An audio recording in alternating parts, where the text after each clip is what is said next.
होटलों के बारे में कहता हूँ।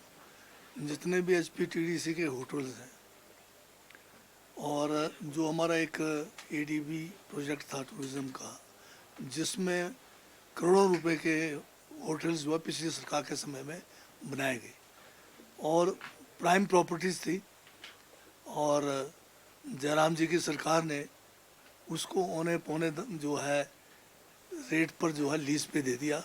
बहुत बड़ा नुकसान उसका कराया।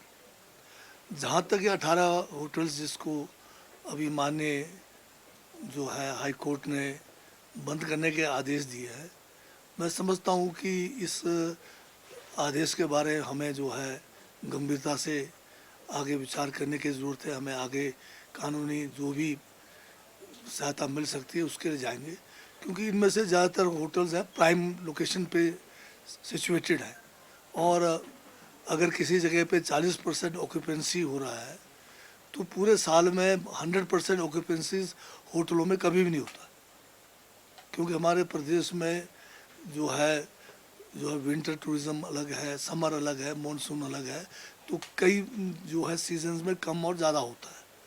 परंतु मुझे समझ नहीं आया कि अब जो बिज़नेस करना है या जो कॉरपोरेशंस चलाने हैं उसको भी अगर हम किसी कोर्ट के आदेश से बंद करेंगे तो जो हमारे एम्प्लॉयज़ हैं उनका मतलब कैसे मतलब हम उनको तनख्वाह दे पाएंगे।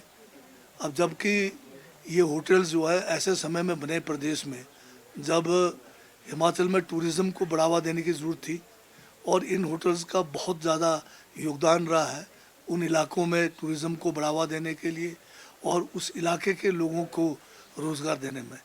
तो ये जो है इसके ऊपर हम विचार करेंगे, और जहाँ कोई कमी है उसको दुरुस्त करके इनको जो है बढ़िया तरीके से चलाने की ज़रूरत है।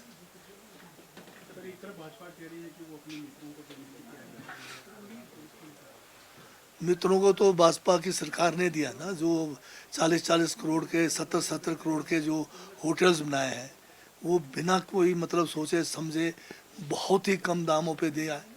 अब आप थुनांग का हिसाब लगाएंगे, बढ़िया लोकेशन सारा का सारा जो है जो वहाँ प्रॉपर्टी बनी थी महिंद्रा क्लब को दे दिया। बताइए कितने में दिया है वो। जयराम जी उसका हिसाब तो दें, पहले अपने वहाँ से शुरुआत करें। हम तो जो है इसको चलाना चाहते हैं, बढ़िया तरीके से चलाना चाहते हैं। हमने तो जो है वाइल्ड फ्लावर जो है हॉल है उसको भी वापस कोर्ट के में जाकर अपनी दलीलें रखकर अपने फेवर में किया है। हम तो हिमाचल में टूरिज़्म को बढ़ावा देना चाहते हैं, और जो हमारे एसेट्स हैं हम उन एसेट्स को जो है एक धरोहर के रूप में रखना चाहते हैं। अब चायल है हमारा मशहूर है, आप उसको क्यों बेचने की बात सोच रहे हो? बीजेपी कह रही कि हिमाचल को नीलामी पर खड़ा कर दिया है कांग्रेस सरकार ने, आर्थिक प्रबंधन ठीक नहीं है। बीजेपी के अध्यक्ष, राष्ट्रीय अध्यक्ष हों या हिमाचल के अध्यक्ष हों, सबका आरोप यही है कि हिमाचल प्रदेश में स्थिति ठीक नहीं है, सरकार काम ठीक से नहीं, एक बात तो आपको ये समझना चाहिए कि बीजेपी जो है सिर्फ एक काम कर रही है हिमाचल प्रदेश में। वो जो है देखना चाहते हैं कि हिमाचल जो है आर्थिक रूप से भी कंगाल हो जाए, और जो है लोकतांत्रिक तरीके से चुनी हुई सरकार को किस तरह से वो गिराए। अब जो इनका ऑपरेशन लोटस था वो फेल हो गया। इसमें जो है इन्होंने हर तरह का जो है जो भी इनके पास शक्तियाँ थी, जो भी तौर तरीके थे, गलत तौर तरीके थे, सभी को इस्तेमाल करने के बावजूद ये सरकार को गिरा नहीं पाए। अब ये कोशिश में है कि किसी तरह से आर्थिक रूप से जो है प्रदेश कंगाल हो जाए, और उसके लिए इन्होंने किया भी है। अब जब हमने ओपीएस लागू किया तो इन्होंने उसकी सज़ा हमें दी केंद्र सरकार से कि हमारा जो बोरिंग का जो एक परसेंटेज था उसको कम करके दिया है। जो केंद्र सरकार से हमें सेंट्रल असिस्टेंस मिलता था वो सारा रोक दिया है। तो जो केंद्र में हमारे अब नड्डा जी हमारे प्रदेश के हैं, परंतु वो हमें जो है सहयोग नहीं कर रहे हैं। जयराम जी तो इसलिए खुश हैं कि जो है कांग्रेस को कहीं ना कहीं किसी न किसी तरह से कटघरे पे खड़ा करें और जो है गिराए, पर इनके सारे इरादे जो है सब खत्म है। ना ये सरकार को गिरा सके, ना जो है हमें आर्थिक रूप से कंगाल कर पाए, क्योंकि हिमाचल प्रदेश ने अपने जो है कांग्रेस की सरकार ने जो भी गारंटियां हमने जो है चुनाव में दिए थे, हम जो है क्रमबद्ध तरीके से उसको जो है लागू कर रहे हैं। बड़ी गारंटियां हमारी पूरी हो गई है, ओपीएस का हमारा गारंटी पूरा हो गया है।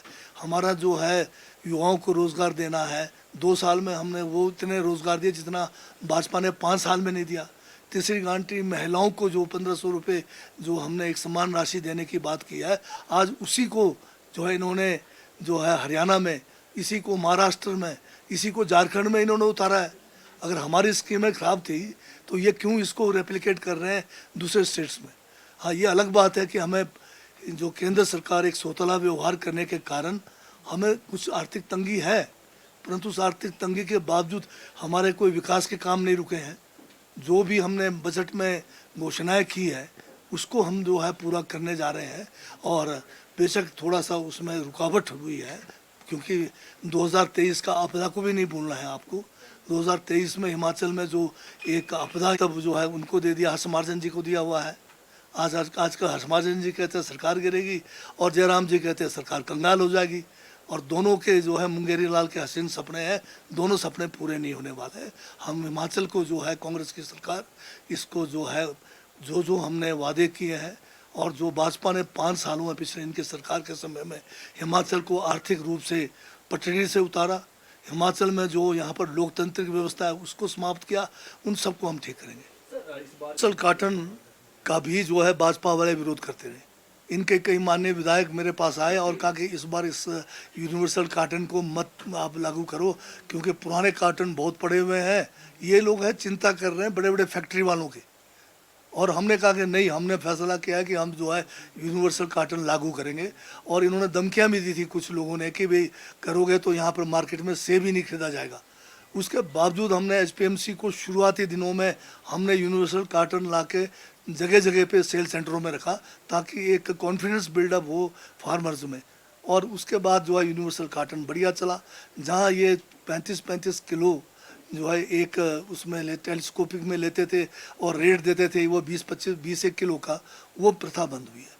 और अब जो है 20 और 23 किलो के आसपास में जब सेब गया है, तो आप लगाइए कि 4-4, 5-5 किलो सेब आपका बचा, और वो भी किलो के हिसाब से हमने लागू किया, तो लोगों को फ़ायदा हुआ है। इस बार फसलें कम हुई, परंतु यूनिवर्सल कार्टन के कारण जो है पिछले बराबर जो है 2 करोड़ 8 लाख के करीब अभी हुआ।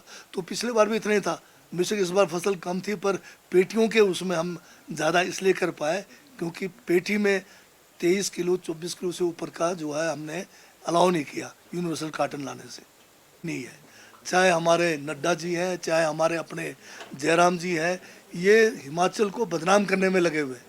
जहाँ भी जा रहे हैं बदनाम कर रहे हैं और हमारी स्कीमों को ही ये आगे लागू कर रहे हैं। ये जो महिलाओं को जो हमने सम्मान राशि है, क्यों इन्होंने हरियाणा में लागू किया, क्यों झारखंड में, क्यों महाराष्ट्र में कर रहे हैं।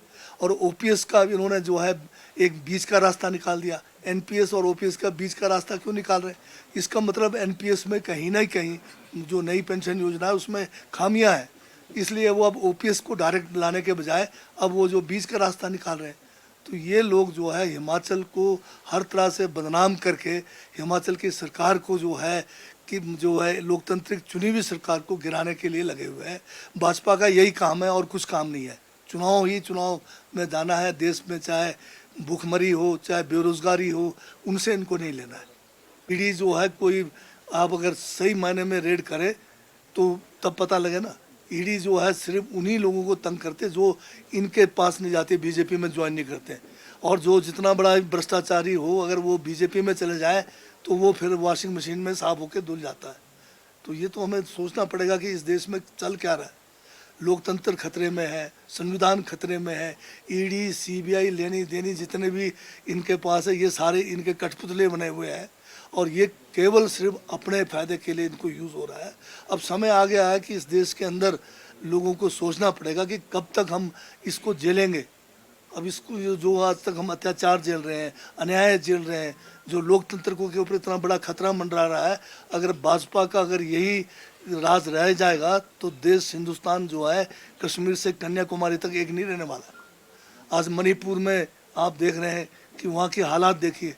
वहाँ पर जो है ऐसे हालात जो है राजा महाराजों के ज़माने में भी नहीं होता था कि जो है महिलाओं को निर्वस्त्र करके पूरे के पूरे गलियों में घुमाया जाए। आज तक कभी सुना नहीं था, ये भाजपा के राज में हुआ है।